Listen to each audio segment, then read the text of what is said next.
구약 성경으로 제가 진 성경 1285쪽의 말씀이고요. 오바댜 1장 12절에서 14절 그리고 17절에서 18절까지 말씀 제가 봉독해 올립니다. 내가 형제의 날 곧 그 재앙의 날에 방관할 것이 아니며 유다 자손이 패망하는 날에 기뻐할 것이 아니며 그 고난의 날에 내가 입을 크게 벌릴 것이 아니며 내 백성이 환난을 당하는 날에 내가 그 성문에 들어가지 않을 것이며 환난을 당하는 날에 내가 그 고난을 방관하지 않을 것이며 환난을 당하는 날에 내가 그 재물에 손을 대지 않을 것이며 내 거리에 서서 그 도망하는 자를 막지 않을 것이며 그 고난의 날에 그 남은 자를 원수에게 넘기지 않을 것이니라. 오직 시온 산에서 피할 자가 있으리니 그 산이 거룩할 것이요 야곱 족속은 자기 기업을 누릴 것이며 야곱 족속은 불이 될 것이며 요셉 족속은 불꽃이 될 것이요 에서 족속은 지푸라기가 될 것이라. 그들이 그들 위에 붙어서 그들을 불사를 것인즉 에서 족속에 남은 자가 없으리니 여호와께서 말씀하셨습니다. 아멘. 오늘 이 말씀 가지고 하나님의 방관을 우리가 깨우는 자들이라는 제목으로 함께 말씀을 나누기를 원합니다. 우리가 이 신앙생활을 이렇게 쭉 하다 보면 하나님이 늘 우리와 함께 하시고 우리와 동행하신다라고 하는 것을 알지만, 그러나 우리가 성경에서 보는 것처럼 우리의 삶 속에서도 보면 하나님이 침묵하시고, 하나님 우리 어려움이 있고 힘든 게 있는데 하나님께서 두 팔 탁 끼고 어떻게 보면 하나님이 관망하는 이런 하나님, 우리가 때로는 우리가 몇 번 살펴봤지만 하나님의 침묵이 있어서 정말 하나님이 나와 함께 하시나? 이런 생각이 들 때가 있어요. 엘리야가 영적 전쟁에 850대 1에 바알과 아세라를 섬기는 그런 자들과 누가 진짜 하나님이냐라고 하는 영적 전쟁을 했죠. 아침부터 저녁까지 계속해서 바알을 섬기는 자들이 소리를 치고 자해하고 해도 아무런 일이 없을 때 에스겔이 그런 얘기를 해요. 엘리야가 그런 얘기를 합니다. 너희의 신이 어디 멀리 출장 갔냐? 너희의 신이 어디 멀리 갔냐? 이렇게 이야기를 해요. 조롱하죠. 우리가 하나님이 그렇게 엘리야의 이야기처럼 하나님이 우리가 멀리 어디 출장 간 것처럼 하나님이 도대체 응답도 없고 말씀도 없는 그럴 때가 있죠. 우리가 신앙의 답답함, 어떤 신앙에 정말 나만 떨어져 있는 것 같은 이럴 때가 있어요. 혹시 여러분이 지금이 바로 내가 그때다, 혹시 그렇게 생각하십니까? 오늘 말씀을 통해서 제가 보려고 하는 것은 도대체 하나님의 그 방관이라고 하는 부분을 우리가 어떻게 이해해야 될까라고 하는 부분인데요. 사실은 오늘 본문에 나와 있는 이 방관은 그냥 팔짱 끼고 관망하는 것, 구경하는 것하고는 좀 차이가 있어요. 이 방관이라는 말은 제가 한자로는 잘 모르겠지만 이 히브리적인 이런 표현으로 이것을 우리가 직역을 해본다면 남의 불행을 나의 즐거움으로 여기면서 그들을 비아냥거리면서 기뻐하는 것, 이런 뜻을 가지고 있어요. 그러니까 남이 불행한 거예요. 지금 남이 고통을 당하고 있고 아픔을 당하고 있는데 야, 잘 됐다, 고소하다, 너는 그렇게 한번 당해봐야 돼, 이런 마음으로 내가 기뻐하는 것, 이것을 방관이라고 하는 거예요. 그러니까 단순하게 어떤 구경하는 게 아니라 우리가 보면 우리가 좀 평상시에 또 우리가 미워하고 좀 얄밉고 했던 사람들이 어떤 일이 생겼어요. 길을 가다가 넘어졌든지 아니면 사고가 났든지 그렇게 했을 때 여러분 어떠세요? 속으로 너무 고소하잖아요. 야, 너무 잘 됐다. 그래서 대놓고 박수는 못 치더라도 뒤에서 우리가 키득키득 할 수 있잖아요. 근데 그것보다 더 한 것이에요. 이 방관의 모습이 어디서 잘 나타나냐면 신약에서 이 방관하는 자의 모습이 잘 나타나는 게 십자가입니다. 십자가의 모습 속에서 그것을 적나라하게 보여줘요. 예수님이 아무런 죄가 없어요. 아무런 죄가 없는데 빌라도가 아무리 신문해 봐도 예수님의 죄가 없어요. 빌라도가 인정할 만큼 죄가 없는 예수님을 우리가 십자가에 못 박혀 죽게 하죠. 그럴 때 그들이 어떻게 해요? 제비 뽑아서 예수님의 옷을 나눠 갖게 되고, 그리고 조롱하고 때리고 침 뱉고, 그리고 가시면류관을 막 씌우면서 네가 왕이다 막 이렇게 조롱하죠. 그러면서 십자가에 매달아요. 십자가에 매달려서 그 막 피를 흘리고 고통 가운데 십자가에 달려 있는데, 수많은 사람들이 어떻게 해요? 환호하고, 야, 예수가 드디어 죽었다, 야, 예수가 드디어 죽어간다. 뭐 대제사장들이나 아니면 그 종교 지도자들이 알턴니가 빠진 거죠. 바리새인이나 서기관들이 저 예수를 어떻게 흠잡을까, 어떻게 하면 저 예수를 우리가 정말 제거할 수 있을까, 그렇게 생각했던 종교 지도자들 뿐만 아니라 예수를 따랐던 많은 무리들이 이적을 행하고 기적을 행하는 예수는 좋지만, 십자가에 달린 예수는 그들이 너무나 실망한 그런 모습 속에서 예수를 십자가에서 죽게 했을 때 그들이 환호하고 기뻐하고 춤추고 했던 모습들, 이게 방관이라고 하는 거예요. 그래서 이 방관의 모습이 가장 잘 드러나는 게 십자가의 그 자리예요. 여러분, 십자가의 자리에 저와 여러분이 있었어요. 후배 목사님이 그 전에 같은 교회에서 있었을 때, 총신의 후배 목사님이 한 번은 그런 얘기를 했어요. 그 아버지가 목사님이신데 그 할머니도 이제 전도사님이셨고, 그래서 목회 3대째 하시는 목사님인데 이미 목사가 되셨어요. 근데 하루 저녁, 금요일 저녁인데 이 목사님이 뜬금없이 너무 충격적인 이야기를 하더라고요. 그게 뭐냐면, 너무 충격적인 이야기를 하는 게 무엇이냐면, 본인이 한 번도 예수님을 인격적으로 만난 적이 없다는 거예요. 목사님이 되셨는데 그 예수님을 인격적으로 본인이 만난 적이 없다는 거예요. 그건 너무 놀랍잖아요. 그래서 이분이 그런 기도 제목을 나눌 때, 그 기도회 때 제가 기도했어요. 오늘을 그날로 정하십시오. 오늘 인격적으로 주님을 만나게 해주십시오라고 기도하세요. 그래서 이제 같이 떨어져서 안 하고 같이 이제 옆에 한 1m 정도 떨어져서 같이 기도했어요. 근데 정말 그날 저녁에 이 목사님이 놀라운 일이 있었어요. 갑자기 저도 있었고 많은 성도들이 막 기도하는데 이분에게 환상이 열리면서, 이런 환상을 자기가 나중에 이야기하더라고요.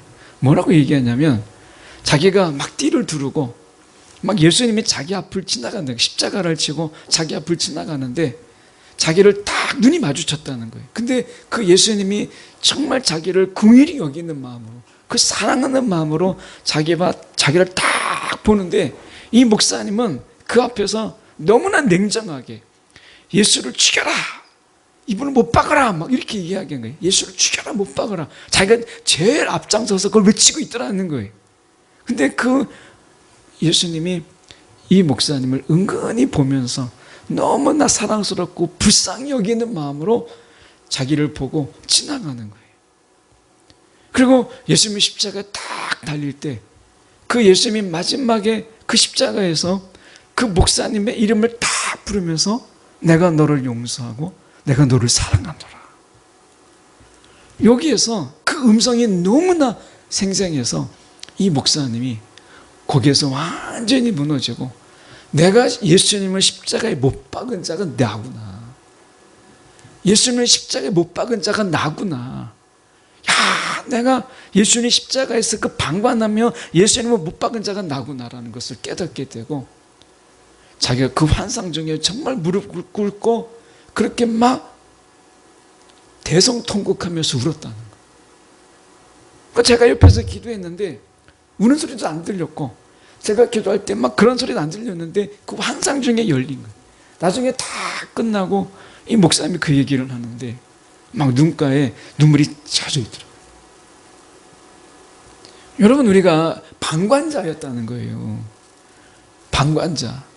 예수님의 십자가의 방관자가 다른 사람이 아닙니다. 저와 여러분이에요.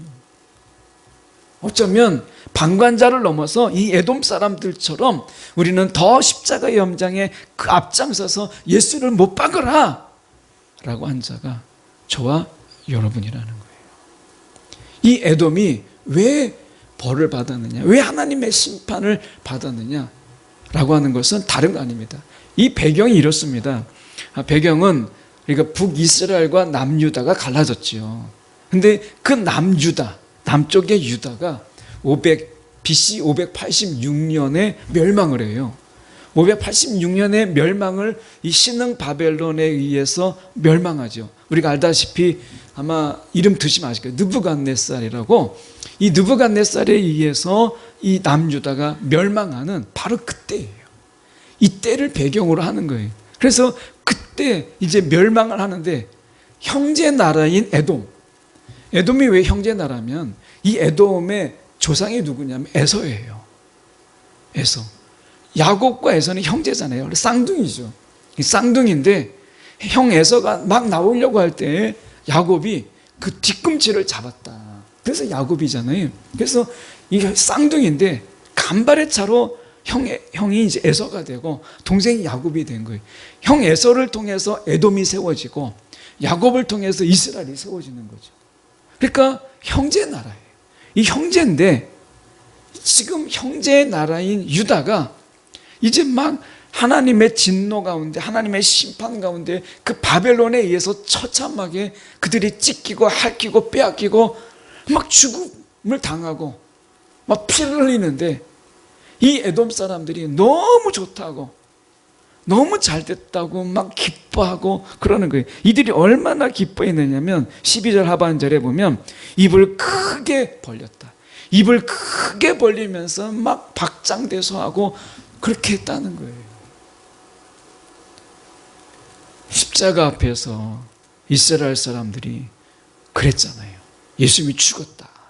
그 대제사장들, 하나님이 세우신 그 대제사장들, 그 종교 지도자들이 어떻게 했어요? 예수가 죽는 걸 보고 그들이 얼마나 기뻐했어요. 오늘 우리가 예수님의 십자가의 방관자라고 하는 거예요. 오늘 13절의 말씀에 보면 이렇게 말씀합니다. 이 13절에 환난이라고 하는 이 말씀은 사실은 우리가 이 어떤 의미가 있냐면 이 히브리어를 우리가 조금 이야기를 해야 되는데 이 환난이라는 말은 에담이라고 말로 되어 있어요. 에담. 에돔과 에담 정말 비슷하잖아요. 그러니까 이 환난이라는 말이 여러 가지가 있는데 히브리어 중에서 이 환난을 에담이라는 말로 사용했어요. 이것은 에돔이라는 말과 언어적 유의를 일부러 한 거예요. 다시 말하면 지금 오늘은 유다의 환난이지만 내일은 너희의 환난이 될 것이다 라고 하는 것을 에둘러서 이야기하는 거예요. 우리가 이 세상 속에서 많은 일들이 있지만 우리가 사람이 죽고 교통사고 나고 뭐 다양한 여러 가지 어려움들이 우리가 있잖아요. 사람들이 당하는 정말 힘든 일들도 많아요. 그런데 우리가 그 속에서 뉴스를 보고 그리고 뉴스에 그런 안타까운 소식을 들을 때 우리가 어떠세요? 별로 감각이 없잖아요. 그냥 뉴스예요. 내 얘기가 아니라 그냥 남의 이야기죠. 그런데 지금 에돔이 그 경지를 넘어서 우리가 말씀해 보면 이렇게 되어 있습니다. 13절에 보시면 이렇게 되어 있어요. 성문에 들어가지 않을 것이며, 성문에 들어갔다는 이거 반어법적으로 이야기하고 있는 성문에 그들이 들어가서 어떻게 했어요? 고난을 방관하지 않고 더 적극적으로 어떻게 했냐면 재물을 훔치고, 지금 남유다가 바벨론의 침략에 의해서 지금 죽느냐 사느냐 망하느냐 지금 이런 상황에 있는데 지금 그들이 혼비백산하고 막 죽음 앞에서 벌벌 떨고 공포의 두려움 속에 있는데 어떻게 해요? 그 속에 들어가서 재물을 훔쳐요. 에돔 사람이. 때는 이때다 싶어서 재물을 훔치고 14절에 보세요. 도망가는 자들, 정말 그들이 정말 살겠다고 도망가는 자들을 다 가로막아서 도망가지 못하게 하고 그들을 잡아다가 원수의 나라에 넘겨주는 거예요. 이런 일들을 에돔이 한 거예요. 그러니까 방관 정도가 아니라 오히려 정말 적도하기 어려운 일들을 그들이 도와주지는 못할 망정 훔치고 빼앗고 죽이고 그리고 그것들을 잡아다가 원수의 손에 넘겨주었다라고 하는 거예요. 하나님이 이런 에돔을 보고 하나님께서 벌하시는 거예요. 그들을 심판하시는 거예요. 이것을 우리가 거울 효과라고 이야기해요. 그 거울 효과가 뭐죠? 내가 너에게, 그러니까 복을 주는 자에게 복을 주고 저주하는 자에게 내가 저주하겠다. 이 말씀이잖아요. 거울 효과죠. 지금 이 에돔이 유다를 향해서 그들이 어떻게 저주에 가까운, 정말 그들에게 저주를 쏟아붓는 이런 마음으로 지금 하고 있는 거잖아요. 그러니까 하나님이 이 에돔에게 하나님이 저주를 내리는 거예요. 우리를 축복하는 자에게 하나님이 축복하시고 우리를 저주하는 자에게 저주하신다고 하는 하나님의 이 거울 효과를 우리 가운데, 하나님의 자녀들 가운데 선포하셨잖아요. 여러분, 우리가 누군가가 우리에게 저주하지 않도록, 왜냐하면 그가 저주를 받거든요. 우리를 축복할 수 있도록, 여러분, 그가 축복을 받는 거예요. 우리를 축복하는 자가 축복을 받아요. 그래서 우리가, 여러분, 다른 사람들이 우리를 저주하지 않도록, 우리가 그들이 우리를 축복할 수 있도록 그들에게 선을 베풀고 그들에게 우리가 하나님이 주시는 은혜를 나누고 우리가 사랑을 나누고 하는 거예요. 이웃을 사랑하라 라고 하는 거예요. 이웃을 사랑함으로 인해서 그들이 어떻게 해요? 우리를 축복하는 거예요. 이 축복이 그들의 축복이 되는 거예요. 여러분, 오늘 우리로 인해서 우리가 또 누군가가 저주당하지 않도록, 여러분, 우리를 축복하는 자가 되도록 여러분 하는 거예요. 그래서 말씀해 보면 이렇게 말씀하잖아요. 지금 13절 다시 가서 보면 이렇게 말씀합니다. 환난을 당하는 날에 내가 그 성문에 들어가지 않을 것이며 환난을 당하는 날에 내가 고난을 방관하지 않을 것이며 이렇게 돼 있어요. 여러분과 환난의 순간에, 어려움의 순간에 여러분 우리가 돕고 우리가 그들을 돌보고 하는 것이 필요한 거예요. 이 마지막 때 하나님이 정말 원하시는 게 뭐겠어요? 다 어렵죠. 이 마지막 어려운 때에 하나님이 정말 원하시는 것, 서로 이웃이 되어서 돌보고 또 돌아보고 하는 것을 하나님이 원하시는 거예요. 그래서 말씀 속에서 저희가 보시면 신명기 말씀에 보면 이렇게 말씀합니다. 신명기 말씀에 보면 32장 10절에 여호와께서 그를 황무지에서 짐승이 부르짖는 광야에서 만나시고 호위하며 보호하시며 자기의 눈동자같이 지키셨도다. 이스라엘 백성들을 하나님께서 자기의 눈동자같이 지키셨도다. 이렇게 말씀하세요. 근데 여기서 더 보면 스가랴서 이 말씀에 이런 말씀이 있습니다. 스가랴서 2장 8절의 말씀에 보면 이렇게 되어 있습니다. 너희에게 손대는 자는 곧 주님의 눈동자를 건드리는 자다. 이렇게 얘기했어요. 너희를 손대는 자는, 너에게 손대는 자는 곧 주님의 눈동자를 건드리는 자다. 여러분, 오늘 하나님께서 우리를 어떻게 보시느냐면, 하나님께서 누군가가 우리를 손대는 자들은 하나님의 눈동자를 건드리는 자라고 말씀하셨어요. 우리가 살다가 보면 정말 하나님의 방관이라고 하는, 정말 하나님의 관망하고 하나님이 우리 가운데 무심하고 하는 그런 때가 있어요. 아마 신앙생활 속에서 아마 우리가 그렇게 정말 아픈데, 힘든데, 괴로운데 하나님께서는 나의 괴로움과 아픔을 정말 아실까? 이런 여러분 의심이 들 때가 있지 않으세요? 이런 회의가 들 때가 있지 않으세요? 제가 한 목사님을 제가 주중에 이렇게 만나서 교제를 했는데, 이 목사님은 저보다 먼저 앞서서 개척을 하셨고 교회를 하셨어요. 근데 이 목사님이 개척하는 가운데 처음에 이제 빠르게 성장을 해서 나름대로 어느 정도 그 빌린 공간이 꽉 차고 이렇게 교회가 성장을 했어요. 근데 5년이 됐을 때 결국 교회가 문을 닫게 됐어요.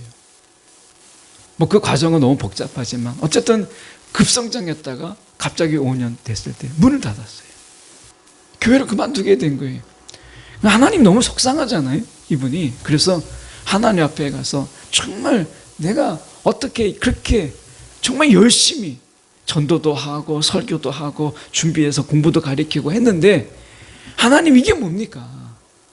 막 이렇게 했는데 하나님이 말씀하시는 게 어떤 말씀을 하셨냐면 내가 5년 동안 나에게 예배했다고 하지만 나는 한 번도 너의 예배를 받은 적이 없다. 이렇게 말씀하셨다는 거예요. 이 목사님이 너무나 화가 나가지고 그 목사님의 표현이에요. 일어나서 기도하다가 일어나가지고 강대상을 발로 차고 마이크를 집어 던지고 그러면서 하나님한테 정말 욕 아닌 욕을 했대요.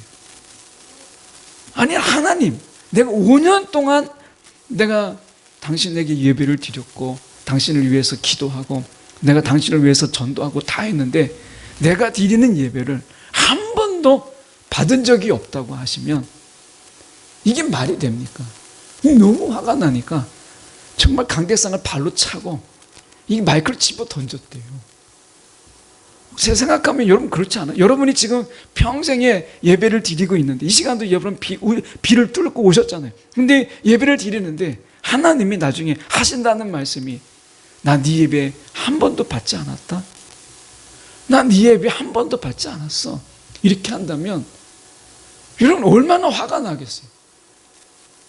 그 하나님의 그 방관하시는 그 모습, 하나님의 그 어떻게 보면 이 관망하시는 이 모습이 너무나 막 아프지 않겠어요?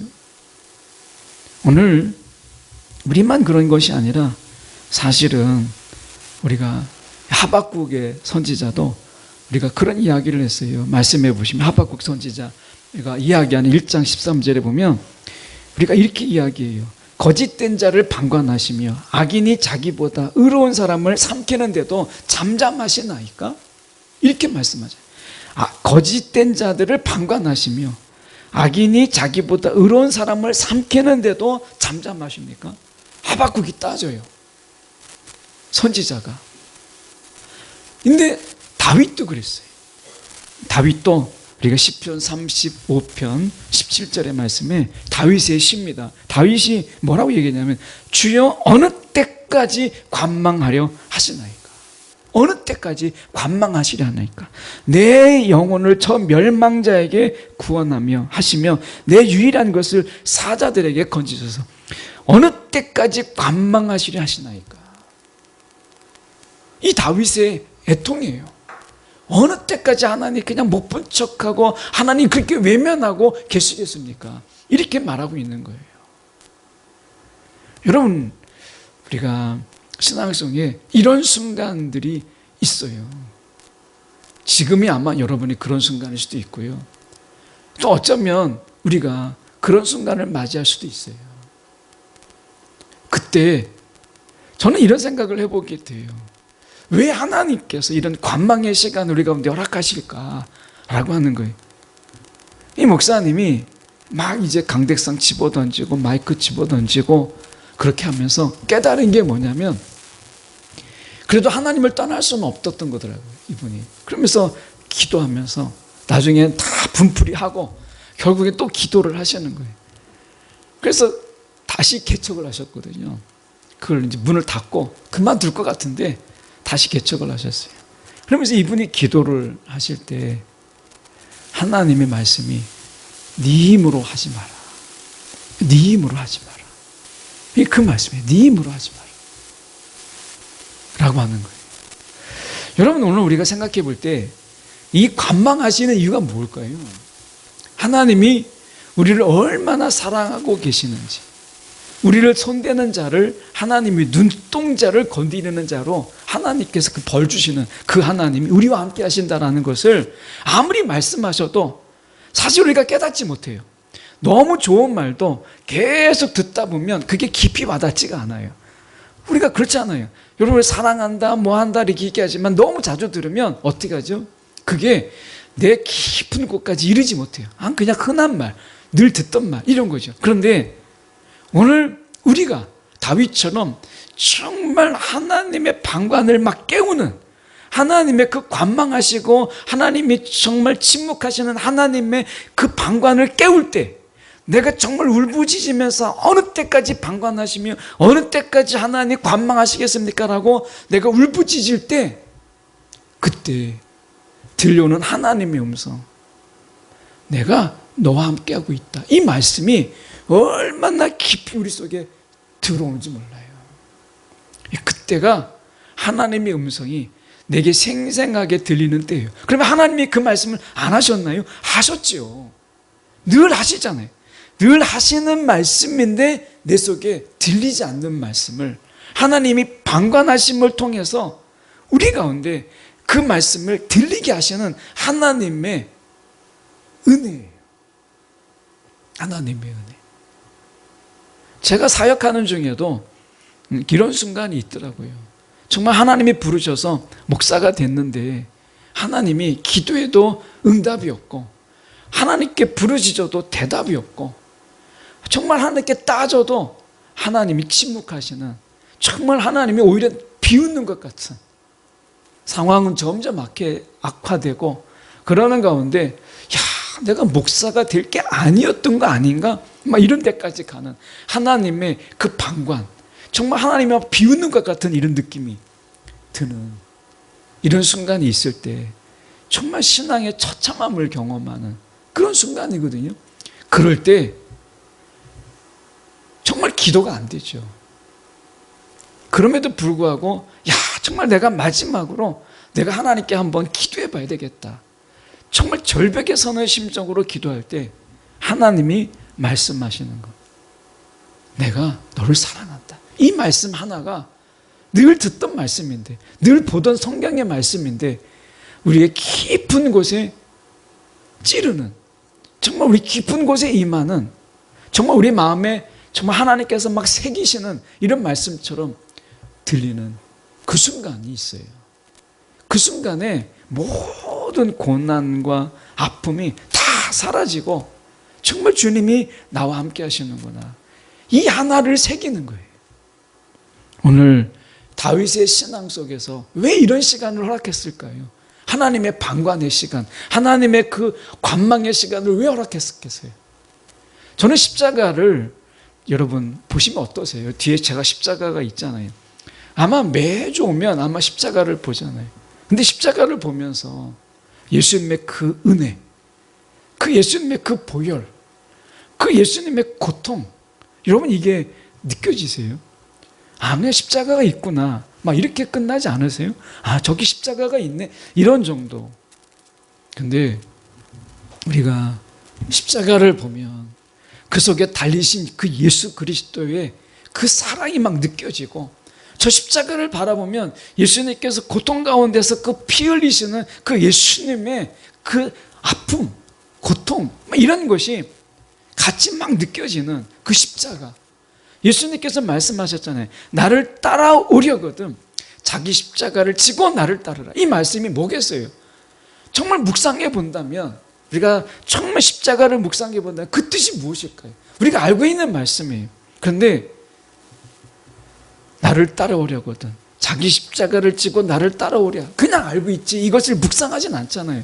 근데 여러분, 이 말씀을 다시 되짚고 묵상해보고 또 묵상해보면, 제가 묵상해 보니까 그냥 예수님의 십자가 보고 따라가는 게 아니라 그 십자가를 지고 가라는 이야기는, 그 십자가를 볼 때 예수님의 그 고통과 아픔, 그리고 그 사랑, 이게 느껴지는 거예요. 그런 십자가.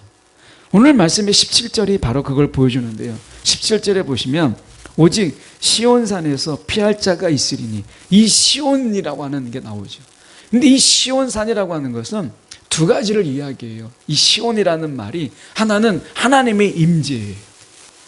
그리고 또 하나는 뭐냐면 하나님의 사랑입니다. 하나님의 임재와 하나님의 사랑을 이야기하는 거예요. 시온은 바로 그걸 이야기해요. 그럼 이 시대에 시온이 뭐겠어요? 십자가죠. 십자가. 예수님의 십자가. 예수님의 십자가 속에 예수님이 계시고 예수님의 임하심이 계시고 그 사랑이 있어요. 그 사랑. 오늘 이런 말씀이 있습니다. 어떤 말씀이 있냐면 시편에 우리가 말씀이 있는데 시편 125편 1절의 말씀에 보면 이런 말씀이 있습니다. 주님을 의지하는 사람은 시온산과 같아서 흔들리는 일이 없이 영원히 서 있다. 이렇게 돼 있어요. 시온산과 같아서. 이렇게 시온산은 흔들림이 없다는 거예요. 여러분 신앙이 흔들리십니까? 믿음이 흔들릴 때가 있죠. 저도 정말 믿음 많이 흔들려요. 여러분 우리 신앙 정말 많이 흔들리지 않아요? 정말 많이 흔들립니다. 김진명 작가가 쓴 책 중에 제가 본 글을 잠깐 소개하면 이 봄에 막 겨울 지나서 이제 봄이 될 때 막 찬바람이 꽃샘추위가 막 오고 바람이 막 불잖아요. 이런 봄에 여러분 바람 얼마나 많이 불어요. 그러면 그 새싹이 막 올라올 때 참 불쌍하잖아요. 근데 이 작가가 이 생물학적인 부분을 식물학 도감을 막 찾아봤대. 찾아보니까 이 봄이 그들에겐 정말 은혜라는 거예요. 그게 뭐냐면 겨울 내내 겨울을 견디기 위해서 이 영양분을 다 뿌리에 머금고 있는 거예요. 겨울을 버텨야 되니까. 그런데 꽃샘추위가 오고 막 바람이 불어요. 봄에 정말 바람 많이 불잖아요. 그 바람이 불면 뿌리에 머물고 있던 영양분들을 나무가 흔들리면서 이 위로 줄기 위로 영양분을 공급해 준다는 거예요. 그러면서 이파리가 나고 꽃이 피게 영양분을 자연스럽게 공급해 주는 그 과정이 그 바람이라는 거예요. 바람. 그래서 봄에 바람이 없으면 이 나무들이나 꽃이 영양이 공급되지 않아서 꽃이 피고 이파리를 맺을 수가 없다는 거예요. 정말 하나님의 신비가 놀랍잖아요. 정말 놀라운 거예요. 여러분 이 봄에 막 바람 불 때 하나님이 저 나무를 흔드시고 저 꽃을 흔들어서 거기에 뿌리에 머물고 있던 영양분을 정말 줄기로 올라가게 해서 막 흔들면서 올라가는 거예요. 올라가서 꽃을 피우게 하시고 잎을 내게 하시는 거구나. 얼마나 감사해요. 근데 오늘 하나님께서 말씀하세요. 우리의 신앙이 흔들릴 때가 있어요. 근데 하나님께서 그 넘어지지 않고 자빠지지 않게 하시는 게 뭐냐? 십자가라는 거예요. 십자가를 그래서 지고 가라는 거예요.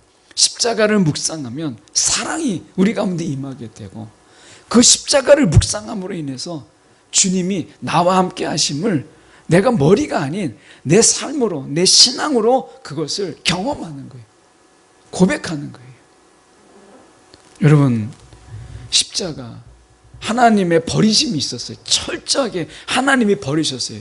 엘레리 라마 사박다니 어찌하여 나를 버리시나이까. 십자가는 하나님의 버림이고 수많은 사람들이 조롱하며 방관했던 바로 그 자리가 십자가예요. 예수님께서 홀로 죄가 없으신 그분이 십자가를 감당하셨어요. 그 십자가. 근데 정말 하나님이 그 속에서 외면하시고 하나님의 예수님을 버리심으로 인해서 하나님이 정말 예수를 버렸을까요? 아니죠. 아닙니다. 제가 어렸을 때 아이들이 어렸을 때 이렇게 조금 그때 이제 뭔가 혼낼 일이 있으면 이렇게 혼내다가 보면 정말 이게 어느 순간에는 회초리를 막 집어 던지고 집 밖으로 나가게 돼요. 그 아이들의 멍든 이런 모습을 보기 어려운 거예요. 하나님이 예수님의 그 십자가, 죄를 감당하신 예수님을 차마 볼 수가 없어서 등을 돌리시는 것이죠. 예수님을 버리신 게 아니라. 오늘 하나님의 이 방관, 관망, 침묵은 하나님께서 우리를 차마 그 하나님 우리를 고난을 주시는데 우리가 정말 연단을 주시는데 우리의 신앙이 견고해지고 우리의 믿음이 더욱더 굳건해지게 하기 위해 사시는데 차마 보지 못하시는 하나님의 그 사랑, 그 안타까움이에요. 그리고 또 하나는 무엇이냐면 우리가 그 가운데서 하나님께 부르짖잖아요.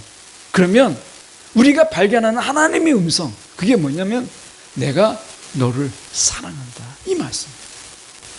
하나님이 말씀하실 때는 안 들려요.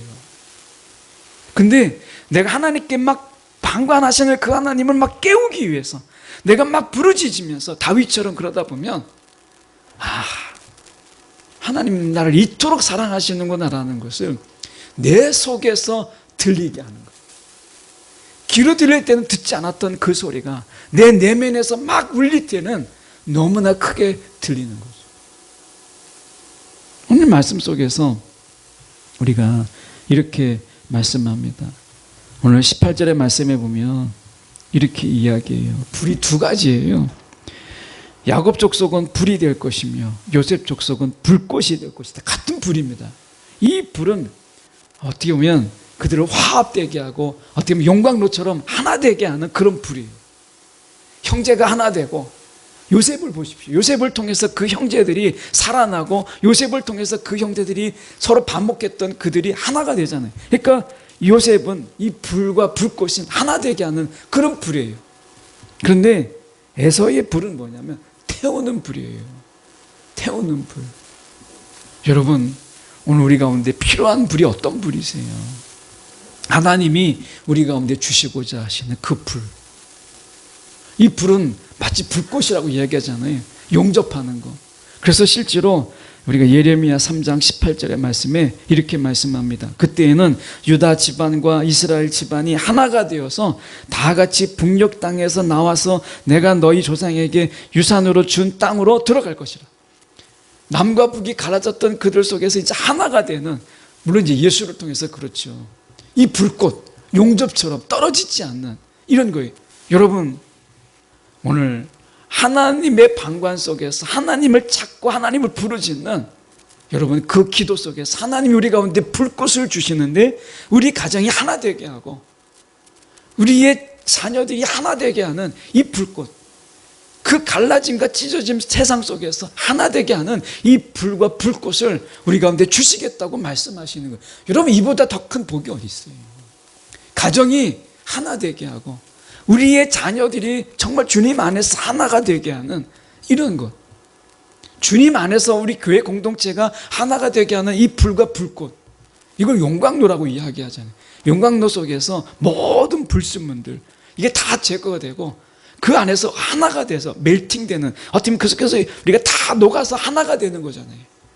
그 순수함으로 하나님은 야곱에게 이 복을 주셨어요. 불과 불꽃의 복을 하나님 주셨지만 이 에돔에게는 어떤 것이었어요? 다 불태워버려서 재로 만들어버리는 재앙을 주었어요. 오늘 하나님이 내게 응답이 없다고 생각하십니까? 그렇다면 내 내면을 깨시기를 원하시는 거예요. 내 내면에 있는 십자가를 세우기를 원하시는 거예요. 저와 여러분의 심령에 십자가 흔들리지 않도록, 믿음이 흔들리지 않도록 우리가 굳세게 하시는 십자가를 세우시기 위한 것이에요. 그래서 기도로 깨는 거예요. 나를 깨는 거예요. 그러면 그 속에서 음성이 들려요. 내가 너를 사랑하노라. 여러분, 정말 생각해 보세요. 우리가 앞에서 기도해 봤지만 우리가 주님을 정말 묵상하고 우리가 정말 모든 시간을 다 비우고 주님만 생각하는 시간들이 여러분 얼마나 돼요? 1년, 우리가 11월이 첫째 주입니다. 1년을 지나가면서 정말 주님 앞에서 내가 주님만을 생각하는 시간들이 얼마나 있었을까요? 정말 많지 않았어요. 그렇지 않아요? 하나님이 방관하신 이유가 뭐겠어요? 하나님을 찾으라는 거예요. 다윗처럼 하나님을 구하라는 거예요. 하박국처럼 하나님께 따져서라도 하나님의 시간을 가지라는 거예요. 그러면서 내면 속에서 깨어져 나오면서 외치는, 하나님이 정말 나를 사랑하시는구나. 여러분, 그 소리를 들으라는 거예요. 그 소리를. 우리가 정말 하나님의 음성 우리가 정말 안 듣잖아요. 하나님이 늘 우리가 설교를 듣지만 사실은 깊은 내면에까지 전달되기가 쉽지가 않아요. 근데 정말 내 속에서 하나님을 막 찾고 구하는 가운데서 내 속에서 들리는 소리, 바깥이 아니라 내 내면에서 막 울려 퍼지는 이 소리는 정말 잊을 수가 없어요. 다윗이 그 소리를 만난 거고요. 하박국이 그 소리를 들은 거예요. 오늘 저와 여러분이 우리가 금년 한 해를 가기 전에 아직 2달 남았잖아요. 오늘 하나님의 방관 속에서 하나님 옆에 나아가서 우리의 내면 속에 정말 하나님이 외치는 하나님의 소리, 이 소리가 저희 가운데 들리는, 그리고 그 소리를 듣고 우리가 다시 한번 주님의 십자가를 굳게 잡는 저와 여러분이 되기를 간절히 소망합니다. 기도하겠습니다.